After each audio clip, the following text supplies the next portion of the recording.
Okay, so we are live. Yes. Welcome to this episode of My Journey to Wealth with Deborah Dadiowei.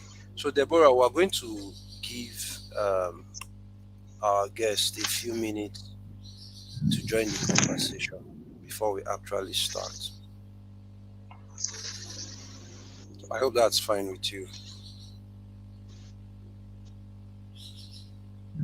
That's fine. All right, so just give them a few minutes.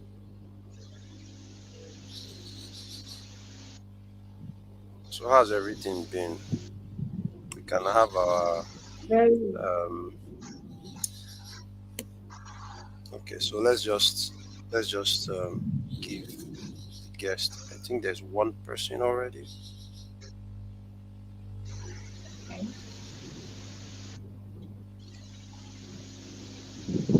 Thank you. Thank you, Etiosa, for this opportunity. You're making it sound like all this multi-level marketing. I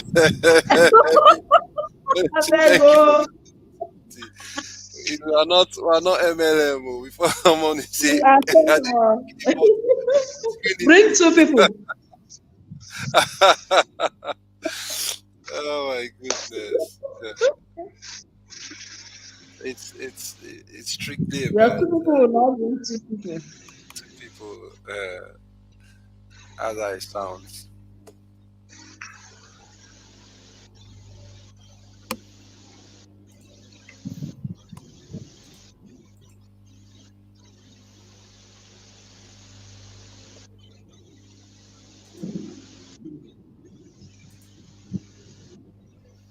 I'm actually looking for a layout that works best.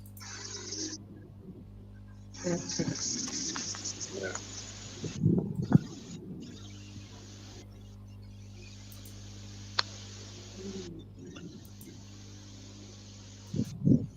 So we have two persons. Okay. So wait till say seven for another 7 minutes. By 7:15 we can start. Yeah, that's fine.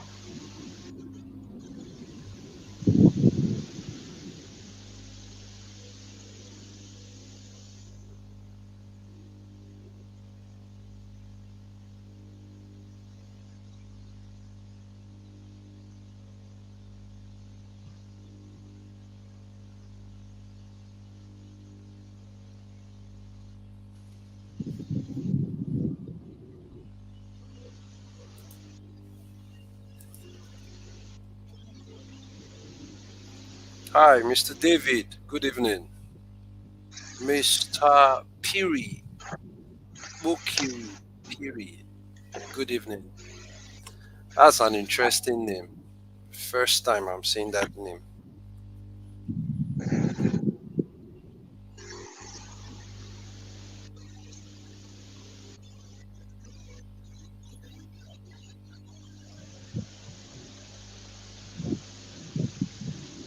So guys, we'll just wait for a few more minutes before we start so that a few other persons can join us and then we start. This should be under an hour, so we're not going to be. Hi, Samson. Thanks for joining. Pepu, good evening. Thanks for joining.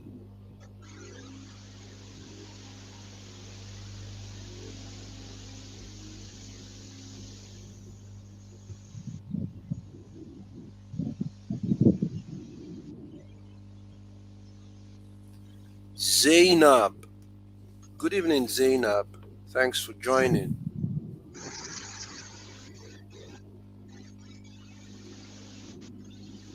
So I'm thinking that we can start. I'm thinking that we can start. That's fine. All right, guys.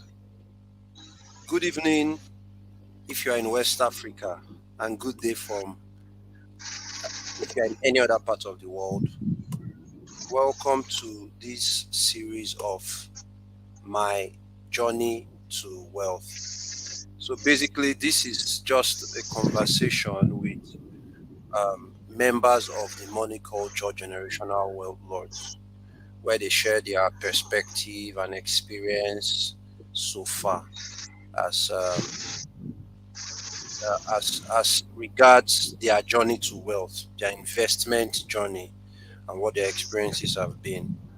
It's nothing. It's not a very hi Mikom. Welcome. So it's supposed to be a real conversation. You know, not something extra professional. Just a real conversation, real life experiences, and perhaps members of the community sharing their own experience and their perspective. You know, we believe that that may help some other persons connect better with the vision and ideology that money culture is running with when it comes to generational wealth accumulation. So today we'll be having a conversation with Deborah Dadiowei. She holds a bachelor's degree in educational management, and that's from the Niger Delta University in Bayelsa. She currently works with Nesria.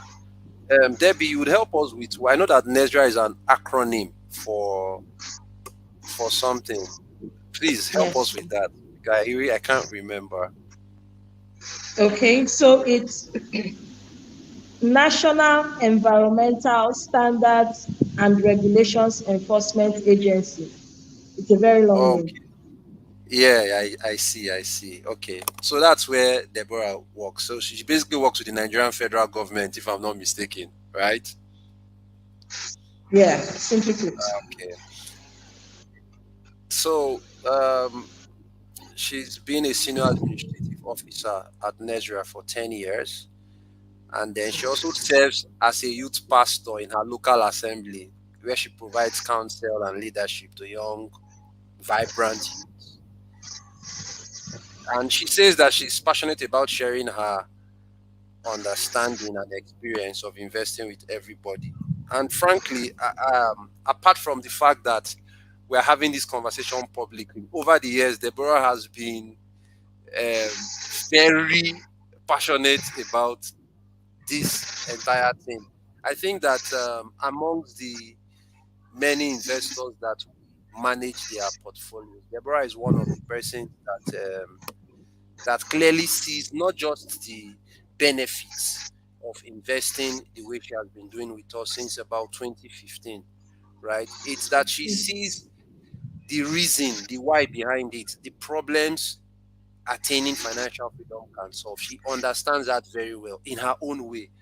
And that is why when we were looking out for the first members that would come on this program and have this conversation with, right? Michael, good evening. We actually thought of Deborah, you know. So yeah, she's actually very passionate about sharing her experience. She says that the principle of investing gives everyone who would the key into a level playing ground to accumulate wealth and be free from the compulsion to work for money all the days of their life. That sounds like me. All right, guys, welcome, welcome, welcome. So the way this works is that I'm going to be asking Deborah some questions, and then that should guide the conversation. And when I am done having that conversation or that question and answer, you know, um, conversation with her, then the floor will be open for the viewers, you know, the participants to ask their own questions, comments. So I guess we are ready. Let me know if you guys can, if you guys can hear me. I'd like to know that you guys can hear me and hear Deborah too. So Deborah would begin with the first question, which is that according to Wikipedia, right, financial literacy is the possession of the set of skills and knowledge that allows an individual to make informed and effective decisions with all their financial resources. So the question I'm asking is, what was your motivation to get financially literate? Oh, I think before you answer, there's a story I told when I was, writing about this on how we met at that was 2015, I believe, around mid Yes. 2015, right? Oh, okay, and then it was at a full gospel businessmen's fellowship, and you happen to be one of the persons there. So I think this is a good question because even before we met, you were already interested in getting financial education, in being financially literate. So, but basically, I would like to know, or who would like to know, what was your motivation? I don't think I've actually really even asked you that question all these years. What was your motivation? What is your motivation? Okay. So I'll say my motivation is was drawn from the experience I had with my parents. Okay, so my dad worked actively as a banker Okay. for years before my dad. Then my mom was effectively involved in business. She had a Okay. thriving business and it was amazingly successful. But I Okay. observed that towards the end of their lives, Okay. we started experiencing serious financial crunch. For me, Okay. I'm the last child of my parents. Going to school, the university was tough. I remember the good life when I used to have a driver take me to school, bring me back, secondary school. I attended Federal Government Girls College, Abloma. And suddenly, we couldn't afford the services of a driver. And Hmm. later on, we couldn't afford to even maintain a car. And Hmm. later on, transport to go to school was a problem. Then I now got into university and it wasn't funny. So I was now thinking, where did they go wrong? What exactly happened? Mama was blaming me that she doesn't have a house, she doesn't, but really, she had properties, but we are still experiencing this financial crunch. Where did they go wrong? So that's where my desire, I didn't want to experience what they experienced. So I think that's what bettered the desire to get the knowledge. And speaking Oh, with you, it's as if you were just answering the questions and the longings of my heart. So that's okay. it. That's an interesting story right there because it's very similar to the story I usually tell at the beginning of any class or most of the classes that I hold. For me, this is the same story basically that got me interested in becoming financially literate as far back as the year 2001. It was just basically the same experience. My dad's finances was very good at some point, and later, we crashed, and I needed to understand why with all that money. In my dad's case, he worked in the oil industry, and when he left, he started his own oil servicing firm that did very well. I mean, for a company that made as much as $1 million in a year in the early 2000s, that was Wow. considered to be a lot of money anywhere in the world, but he still ended up broke. So I needed to understand, just like you said, what went wrong. And of course, not just my dad. I noticed that I'm from a family of oil company workers, so I noticed that same with most of my uncles. So that was what got me interested in beginning this journey in the first place. So that's really relatable, and I want to believe that for some of our listeners here, you might know someone, or you yourself might have experienced this in your family, where either your mom or dad or some uncle you know, or aunts, used to have a lot of money, and somehow towards the end of their life, maybe in their 60s, thereabout, you notice that their finances start going downhill, right? So, anyway, to our second question, Deborah, because of time, we want to keep this under an hour. So, what does financial freedom mean to you, and how are you ensuring you achieve it? So, first of Okay. all, there are two questions there. What does financial freedom mean to you? Let's start with that. Your own personal, Okay. reason for wanting to be financially free, and what that picture is like to you. What does it mean to me? Okay. So to me, I'll Yes, say yes, financial freedom is the freedom from the compulsion to work for money all the rest of your life. Is the freedom from the compulsion. You don't have any choice. You must work for money. No, no. Financial financial freedom for me is the freedom to from the compulsion to always work for money for the rest of your life. yes, yes. Debbie, that's the definition. I get that. I Okay. think that some of our Okay. audience maybe them get that. But I think the So let me question bring is, you home.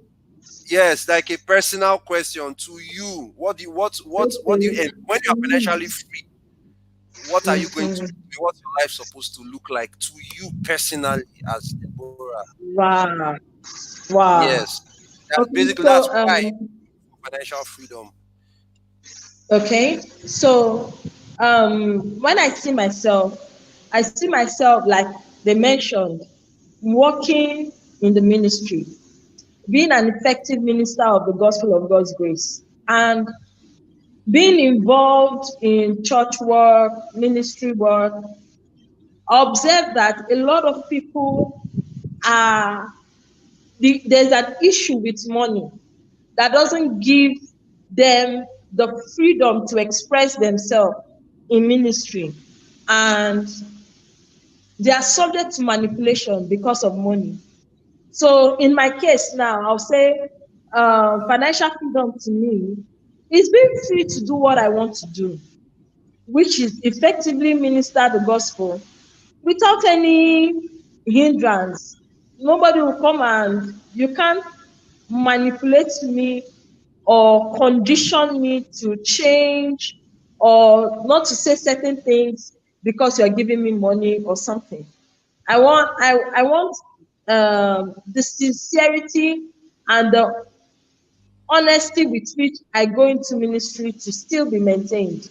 So that's financial freedom for me to be able to do this thing and do it freely and not be thinking about money. This work, um you don't need to think about money when you are doing this work. It's almost like a selfless service, and I want it to be that. So getting to know about that there's something I can do now, and over Hmm. time I will get to that point where I will be free from the I'll be earning a living. I'll be able to maintain my lifestyle, a decent lifestyle, and do Hmm. what is in my heart to do.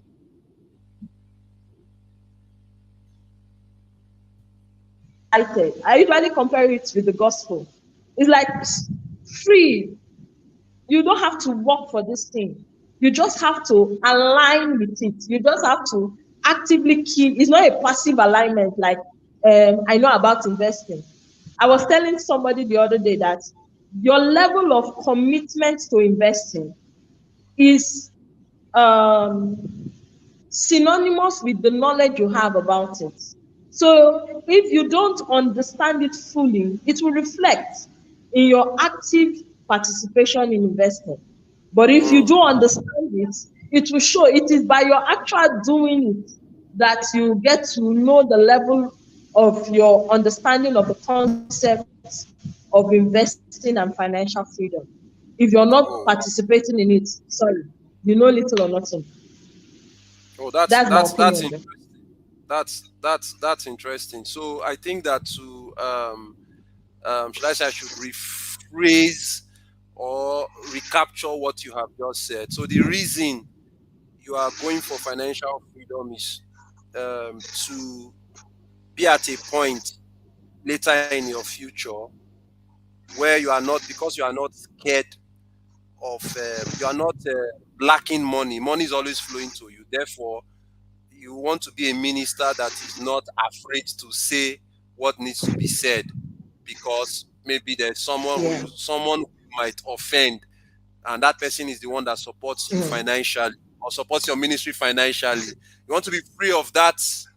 Um, should I say you want to be free of that kind of manipulation, like you said, it control, Yeah. right? If Mm. I get that right, Yeah. okay, Yeah. that makes a lot of sense. And then you also added a bonus by saying that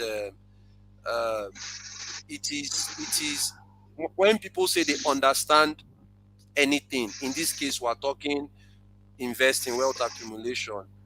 What really proves that understanding is their level of commitment. In other words, they are doing. In Yes. the Bible, they will say, "Is be ye doers of the word, not hearers only." Or Exactly. not explainers only, something like that, right?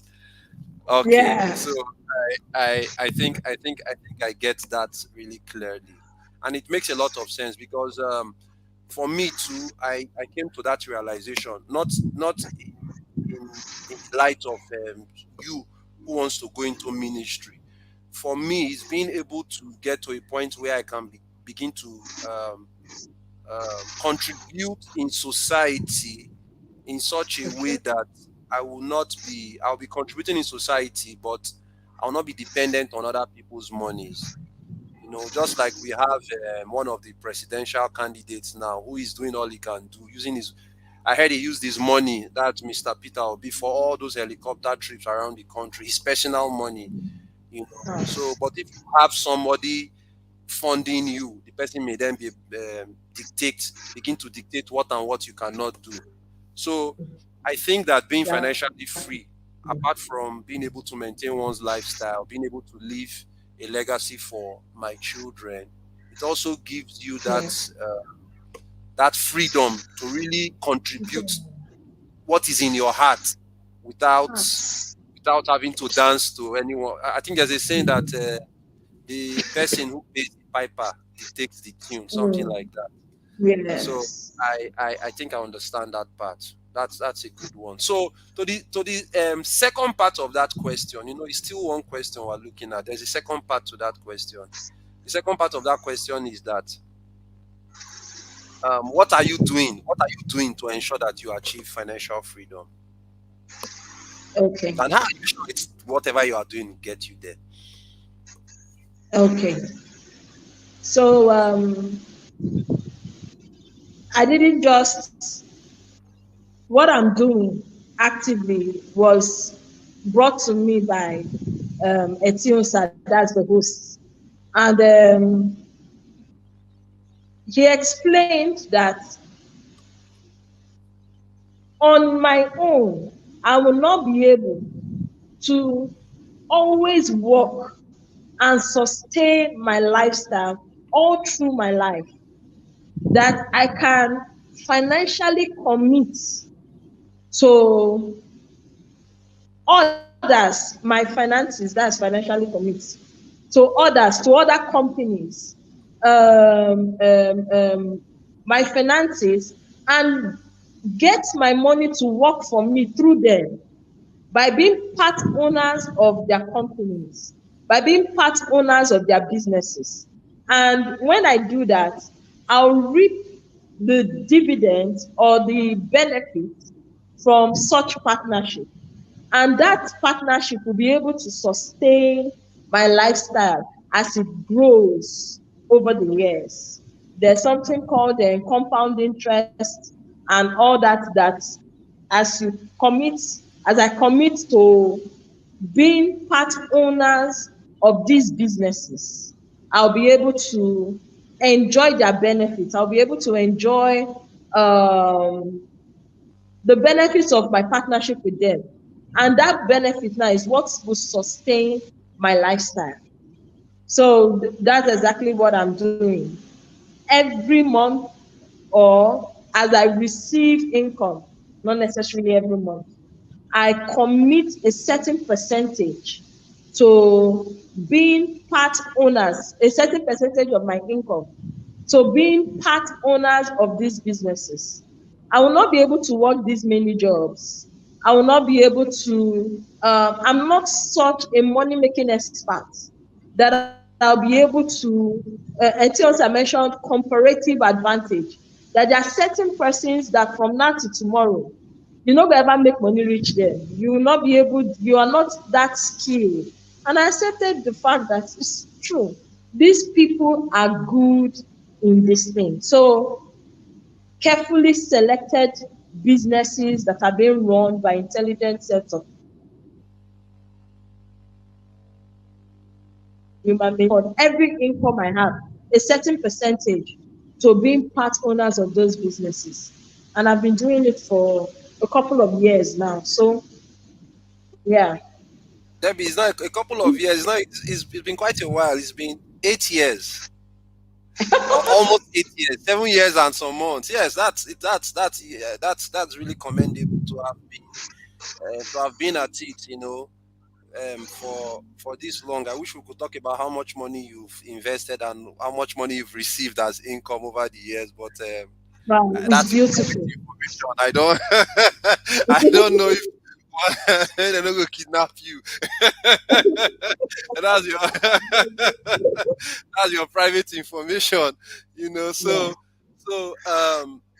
so basically, again, to do a recap of the things you just said, I think that there's something you said that I'd like to just buttress on. She mentioned something about comparative advantage. What that means is a very simple idea.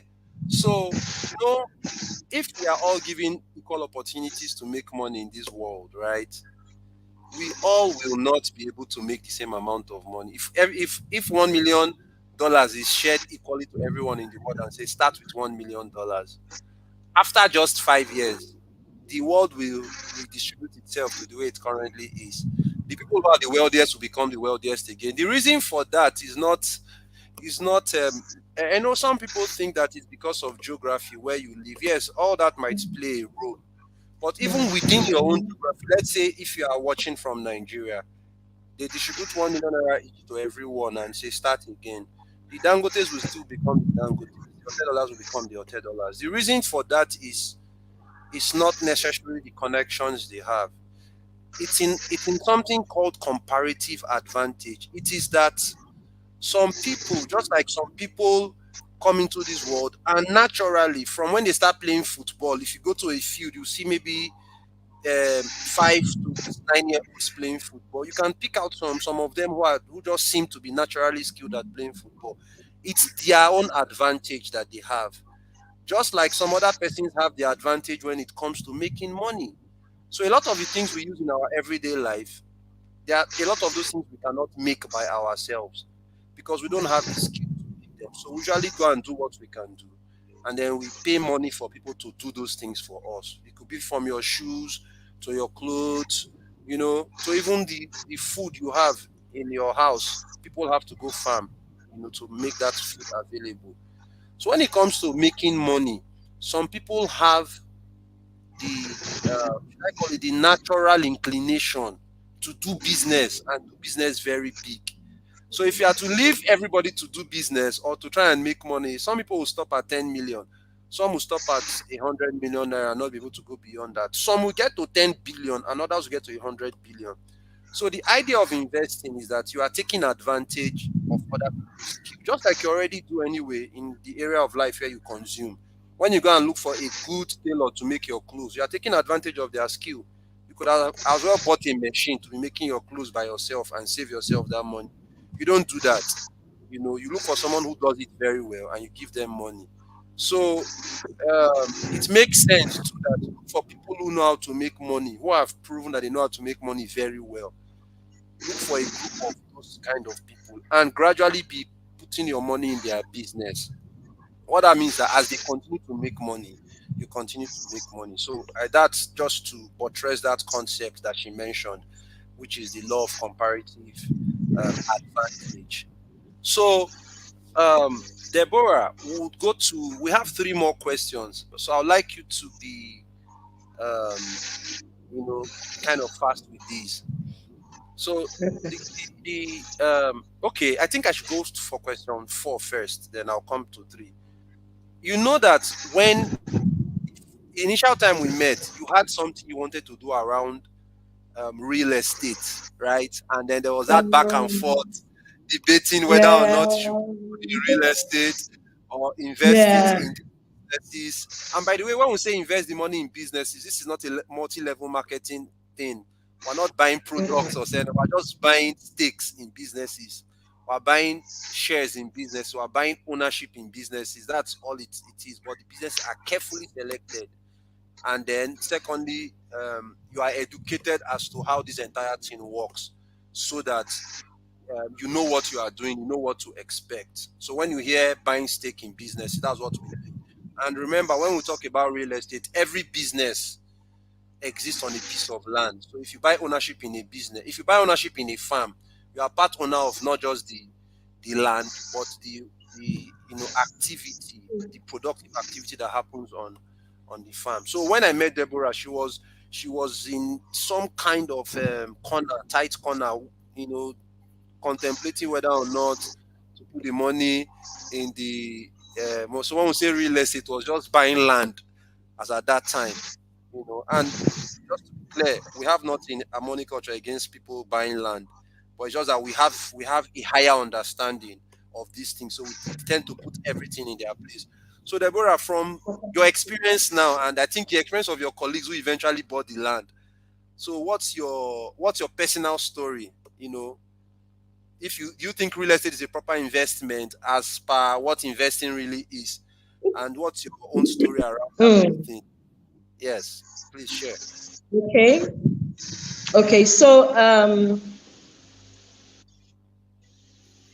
everybody, when they hear buy land, buy real estate, we just get all excited. And indeed, I was excited as at that time as well. So without carefully looking at the decisions and carefully analyzing my cash flow and all that. So this opportunity came in my office to buy 2 plots of land. Okay, so and we can pay bit by bit. And I went to Etios and I said, I have this bulk money, okay, that I can use to buy the land. What do you advise me to then pay for my salary monthly and pay off the land? What do you, or I shouldn't invest, I should just use all the money to buy the land. And indeed, Etiosa advised me to use this opportunity to um, they call it check and balance, owning a land, buying a land, and investing over the years. That I should just take this opportunity to analyze my decision making. Thank God I had a bulk money that I can use to invest, and at the same time, still pay for the land from my salary. So I should go ahead and invest the money and at the same time buy the land. Let's see how it goes. So this was this over 5 years 2016, I ago. think, as at this time, was it more than 2016, 5 years? yeah. Okay. So I invested and I paid for the property. 2 plots of land at Umechen, somewhere around there. Wow. Umechem, let them know where Umechem is. So that's in Port Harcourt. For that was somewhere. Okay, so I bought the land, and till today, several issues has come up with. When I say issues, not problem with the land, though, but several demand for money has come up for that land, and nothing in return. I am the only one that have put money somewhere, and over the years, I've gotten return from the value of the money I put in, compared to these other people that put their money in a property, in a land, in buying the land, and no return.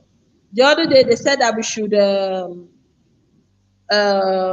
what do they call it? Demarcate or do a fencing over the land. Yes, we did. And of recent, they said they want to fence the entire property. round, not your personal um, property, but the entire, something like an estate. Okay, so because I have two plots, I was scheduled to give about 700,000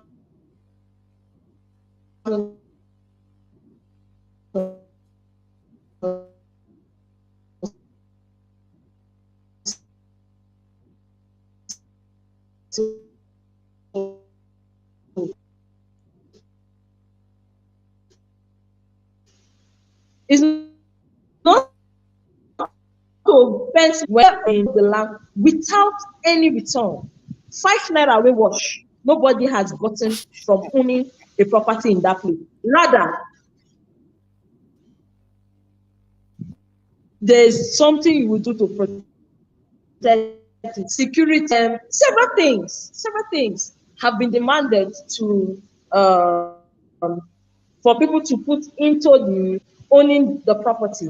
Meanwhile, me, jejely, in my other investments, I have received over and over and over again dividends or benefits from investing, doing proper investments.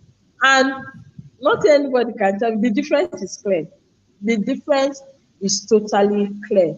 I have, based on this activity now, I have a better understanding on um, investing in land and doing, or real estate or whichever, and doing proper investment. I have tested the two, I have seen the two, and I can, and I know which is best by experience. Yes. Oh wow, wow. Thank you for that. I hope that those watching are learning one or two things from these Deborah's experiences as regards this whole thing. So Debbie, one other thing is your top three lessons learned on this journey so far. Also, what's your most useful resources on the journey? You know, what's your most useful resource on the journey? What's your top three Okay. lessons? Yes. I If you say don't have top three, you can my tell us top. most useful resource, Yes. my most useful resource is the wealth exposition that I had. You know, I remember you took me to Oheto. No, was it Oheto? Somewhere in D-Line, Yes. in one office like that. I remember. Yes. So man, that lecture, that training was mind blowing. I remember the a particular point where you try to prove to me that things are not as they appear.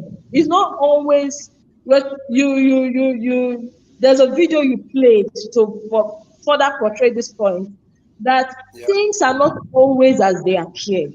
That you should get to know things for what they truly are. It's not every time that what it is what meets the eyes. And True. that video totally changed my perspective. So I think that the wealth exposition training was the major resource for me in this journey. Yeah. Oh wow. Wow. All right. Thank you. So to the last question, um, so what advice do you have for people? You know, who does this? We're talking of people who have a steady stream of income, who have a reasonable stream of income. You know, Wow. and would like to get started on this journey. So Wow. what advice do you have for them? Okay. My advice is that first of all, when you start earning money, first of all, whoever you are, you need to earn a living. You need to have a source of income. And after doing that, for me, the next best decision you make in your finance is to get to understand and commit to investing. First of all, understanding. When Etiosa was um, explaining that we need to understand this concept, I really did not get the picture. I wrote here that it is your understanding of the concept of proper investing that gets you started. Then it is your continuous understanding of proper investing that keeps you going in the journey, that makes you disciplined to be able to accumulate wealth, that will make you understand that I need to be committed to this thing, is your further understanding of the concept of wealth accumulation and investing. So for me, get a source of income. The next point is to get understanding. Learn. Be humble enough to accept new ideas. It's not the normal information out there of get rich quick syndrome where you can just put your money here and in 2 weeks you get 30%. No, investing is not like that. Just, I would say, move your mind from that kind of concept. Be humble enough to understand when the person is explaining and teaching. Just try and understand what this person is trying to say. Whatever financial information you think you had before, be humble enough to put it aside. And if you have questions, ask. Compare it with the knowledge you had before and the training you're having. There'll be questions. There'll definitely be questions. Be open to learning. By the time you get full understanding, then you begin to invest and be committed to investing. I would say that there are several things, areas in my life that certain knowledge got me, how will I put it, excited, and I've been following through. In the area of my Christian faith, understanding the message of God's grace is not your efforts, it is faith in Jesus. That broke the camel's back for me. For health, I got to understand the concept of fasting and all that. That it's and living a healthy lifestyle rather than being curative, responding to health issues, maintaining a healthy lifestyle. Man, that's it for me. Then for my finance, hey, the one that broke the camel's back is investing. Jesus, hey, as in the concept that this uh, wealth accumulation is open to anybody, as long as you are earning a living. Somebody selling mama put on the road, the one mm, selling anybody. It you can key into this, you can actively invest and turn the financial life of your entire generation. Hey, I don't know how to explain this thing again. For me, that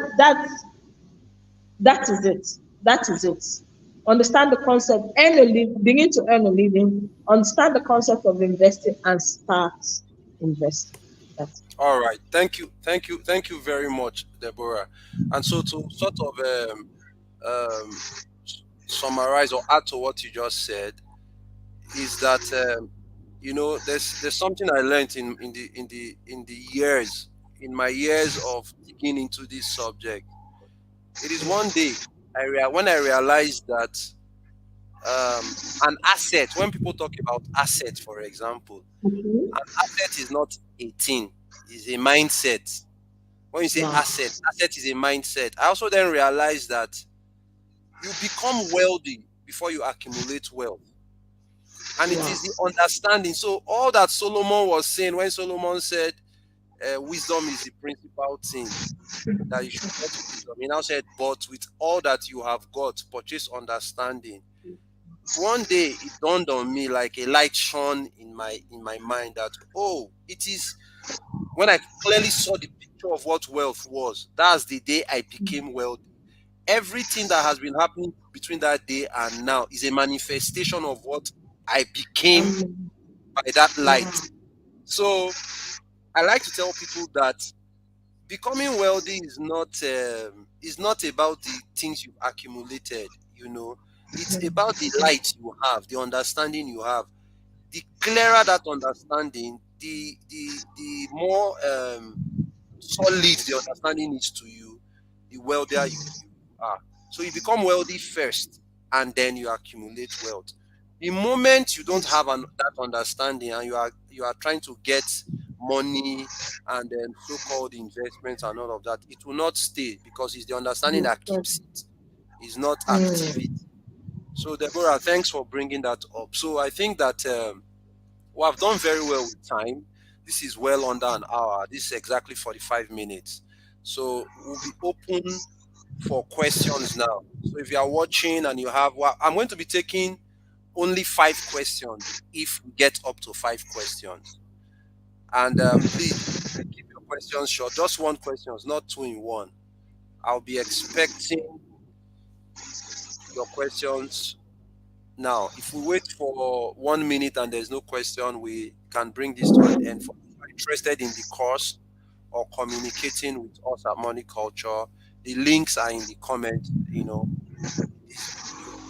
So we're open for questions now. Thank you.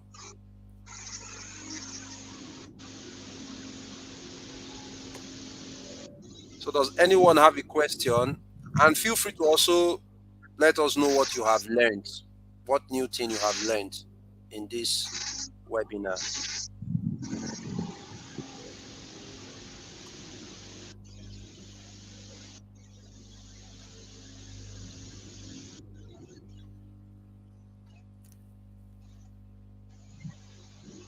So any questions Question. or any comment as to what you have learned in this webinar?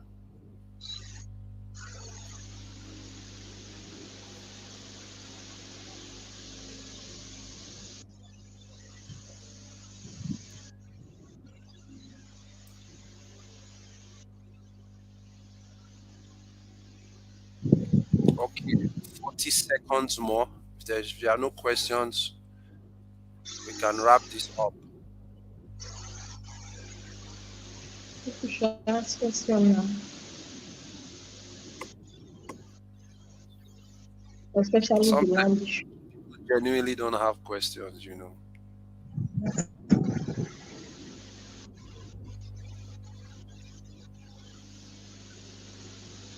So any questions?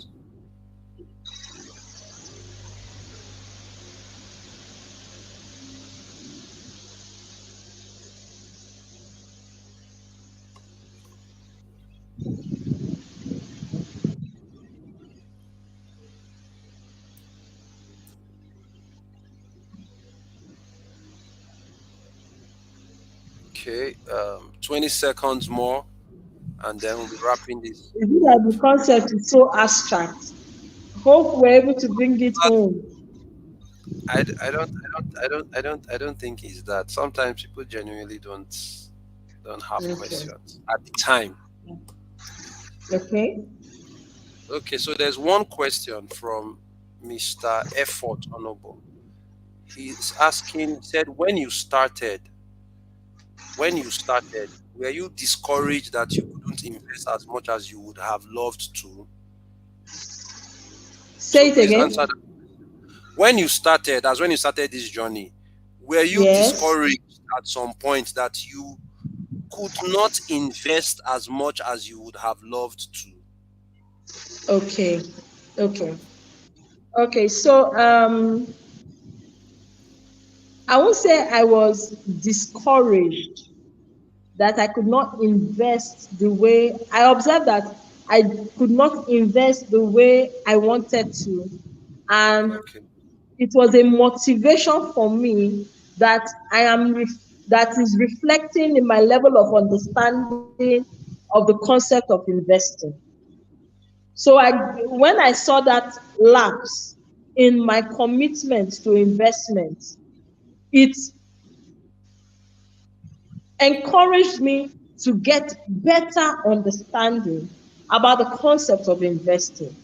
And my understanding about this concept and accumulating wealth now reflected in my commitments, in my decision making process on saying that okay, I'll be committed to this, I'll do like this and this are the effort I'm going to make to commit to the journey of wealth accumulation.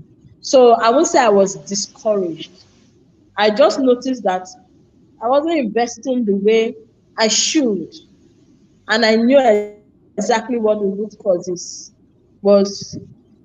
If you need to invest, leave am. All those excuses, there would always be excuses. If you're not investing, you'll never understand the concept. Immediately you catch am. It's something you understand. When you understand, you go do. All right. You put it Thank you. in practice. So the second question here is, what time is the best time for anyone to start investing? That's by Ah, uh, 20 years ago. yes. I think I can answer that one. Mr. Piri, there's a Chinese proverb that says that the best time to have planted a tree was 20 years ago, and that the next best time is now. So if you have the funds, if you're able to afford the course and all of that, do that as soon as possible. Today, if possible, get the lectures, start investing by next week. By after the public holiday, you can start investing as early as next week if you have enough funds to start. Because real investing is a long term thing. It's not any of those short term True, things you hear. So that's a very long term. When I say long term, we're talking 15 to 20 years. You know, yeah. Deborah here has been on the journey since 2015. That's 7 years and some months, not up to 8 years, almost 8 years anyway. Mr. Pepu said, which is better on a scale of preference? Which is better on a scale of preference due to your income, investing or building a house? Do you want to answer that, Deborah? Investing or building a house? Hey, oh, my brother, before you build a house, invest. As in, I won't sugarcoat it. Before you build a house, invest. Before you what what exactly do you want from investing in a property? Is it not to get dividend from investment? And research has shown that the rate at which renting an apartment increases and the rate of inflation, the rate of the price of renting an apartment is far lower than the inflation rate. And it will take how many years before you now get the full financial equivalent for building a particular real estate building. So my brother, if you look at it for school, I can place it. I wish if I'm talking to you one on one, and you're asking me one at the that's you compare this one, and I will answer all your questions. And investing will still top the charts over just I having an I think that his question may also be taking the so to basically again how do I put it, fine tune Deborah's answers. Mr. Pepu, the way it works is that if you are talking of building a house as residential, right? Uh, what happens is that the amount of money it will cost you to build any kind of house. Let's assume the house you want to build and the area where it is, everything, you know, being considered, would cost you 30 million naira. If you invest 30 million naira, usually what you get the first year is around 5% or more of the amount. So you can take that amount and rent the equivalent of that house you would have built. So here's the wisdom. Your money is there in form of ownership in businesses. It has generated income to rent a house. But the beauty is that this income now, the nature of the income we're talking about, it increases over the years, such that in 5 to 6 years time, the 30 million you invested that was giving you 1.5 the first year, over the years it should have grown to over 3 million naira per annum. So that means you can now rent a house of around 3 million. And of course, the value of the 30 million, or the valuation of the 30 million, is no longer 30 million by that time. It should be around 60 million. But if you had put that money in a house you are living in, you would not be getting these benefits. So if you, and then of course there are many other advantages. But if you are to build a house, build it for sentimental reasons. Financially, it is always best to invest all that money. I mean, personally, that's what I'm doing. It's always best to invest all that money first before you eventually get to a point. So if you put 30 million in an investment, some after about 15 to 20 years, the income from, that's the yearly dividend, will be able to buy you houses. But if you put that money in a building, you will not get that kind of result. So that's basically just that, to answer your question. Um, Mr. Effort is also saying, I learned that one's commitment to actually investing is what demonstrates our understanding of investing. Yes, sir, that's very true. And this goes for every other thing in life. If you believe that uh, eating healthy, right, is good for your long term health, but you are not doing it, it means that you don't really understand it. Yes. If you claim to believe that you should do anything to get any result, but you are not doing that thing, it means that you've not yet fully understood. I don't think anyone will know what to save them or help them really fully understand the implication and not be doing it. So there is something called head knowledge, where people just mentally agree to something, but it has not yet become, it has not translated to understanding yet. Because understanding anything will cause you to begin to act in a certain way. So that is very true. So just so that we don't hit the 1 hour mark, I thank you, Deborah, for taking out your time to share your story on your journey to wealth. Thank you very much. And I You're thank welcome. everyone who has been part of this. This video will always be here. You can share the link after this broadcast end to your family and your friends who you think would benefit, would learn a thing or two from everything that we have discussed here. Thank you very much. We'll see you again in our next episode. Thank you so much, guys, and have a lovely weekend. Thank you, Deborah. Thank you. You're welcome. Bye. My Bye. pleasure.